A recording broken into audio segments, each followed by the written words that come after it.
Hello, everyone, and welcome to week 3. That's right, we have made it into our third week, which means we are rapidly approaching the halfway point. I really enjoyed your videos last week that you did about news stories. And this week, we're going to do something a little bit different with those news story assignments. I'm going to have you pick two different news stories that cover the same topic from opposing viewpoints. I think it's really a fun activity because a good opportunity for you learning to be a journalist is understanding how different news organizations present information and what perspective they take. In journalism classes, we often spend a lot of time talking about objectivity, and we will talk about objectivity, of course, in this class. However, we also know that news organizations are businesses and that they often align themselves with one political belief more than another political belief in order to play to their readers, their viewers, their listeners, etc. And this is becoming more and more prominent in our culture. Even in research, we have something that we refer to as news polarization. This is where you tend to follow and read news that aligns with your personal and or political beliefs. It's a very common thing depending on what you're interested in. That's the type of content you're going to see, and whatever perspective you're interested in, you're more likely to see that shared by your friends because they're the people who you know best. They're the people that you follow on Facebook or Instagram or Twitter. The news organizations you follow, you have picked them specifically because you like their content. And so that's what leads to news polarization. So this is a chance for this assignment to kind of break out of your own box and find a story that's presented by two different news organizations that take two different perspectives on the story. There's a lot of opportunity for this because, of course, there's a lot of controversial stories out there. There's a lot of news organizations that are going to be presenting them. I had to pause for just a second because I had a cough. I'm still a little sick, but I am on the other side. And as promised, I'm in a new location this week. So that's what we're going to be doing for the news story of the week that you do with your video. I'll have the full assignment information, of course, on Canvas for you to look at. I also want to briefly talk just a little bit about news in general, because this is writing for mass media. This is a class where you're starting to learn about what it means to be a journalist. And oftentimes we talk about where stories come from. And I suspect that most of you probably have heard about Justin Bieber. He recently announced that he has a Ryan's Hunt disease. I'm now going to check just to make sure I'm getting this right. Ramsay Hunt disease. I knew I'd get it wrong. He has Ramsay Hunt syndrome, and this is causing paralyzation in his face. You might have seen his video that he posted on Instagram just last week, and you notice that his facial expression is different on one side versus the other. I bring this up, A, because entertainment news is something that I'm interested in. I do my research in this area, but also because a lot of people tend to downplay entertainment news. They think it's just fluffy, they think it doesn't really matter. But a lot of what celebrities do becomes something that really matters in society, for better or worse. So you may have noticed in the days since Justin Bieber announced having this syndrome that there are articles saying, well, what is Ramsay Hunt syndrome anyway? And looking at kind of the medical research that's been done in the past, other people who have had it who maybe are a little less prominent than, I don't know, say Justin Bieber. But this is really important because now it is a disease that's going to get more recognition. And oftentimes, more recognition in the news means, of course, more people knowing what it is, which often means more people donating to that, to research in that area and organizations that do research in that area. And that can be a really great opportunity.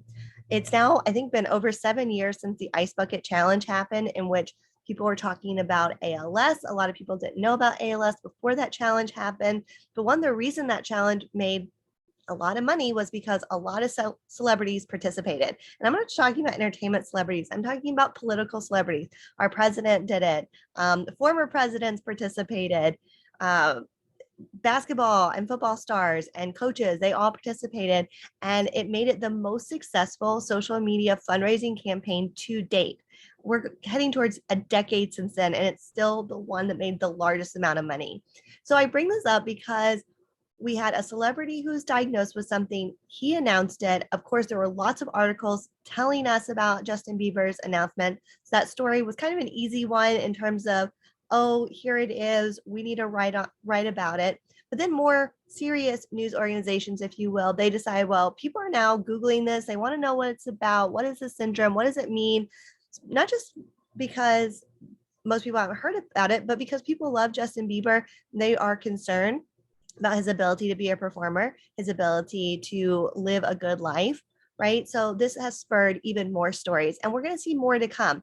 And there's been lots of examples where celebrities have kind of kicked off interest in a particular area. Many years ago, there was something called the Katie Couric effect. It happened after Katie Couric's first husband died of colon cancer, and she did a colonoscopy live on television.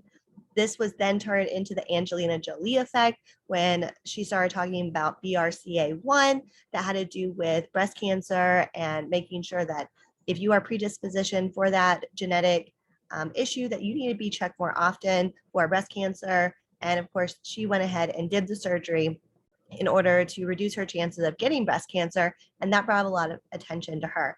This is so common, but it's also a way that we develop stories from just this thing is happening to this one person to, well, what is this thing if people don't know about it, to, well, what's being done about this? Who is this affecting, and how can people get involved? And so this is good to think about, not just from a journalism perspective. You may decide that you want to go into public relations. This is a good thing to be thinking about. How do these stories take shape, and how do they move forward, as opposed to just being a one-shot story? So I just thought that'd be kind of a little fun discussion for the day, something to be thinking about when you see a news story. Oftentimes, it's not going to just be a one-shot news story. If there is potential for follow-up stories, this is a good opportunity for you as a journalist to kind of think and expand on, on that piece.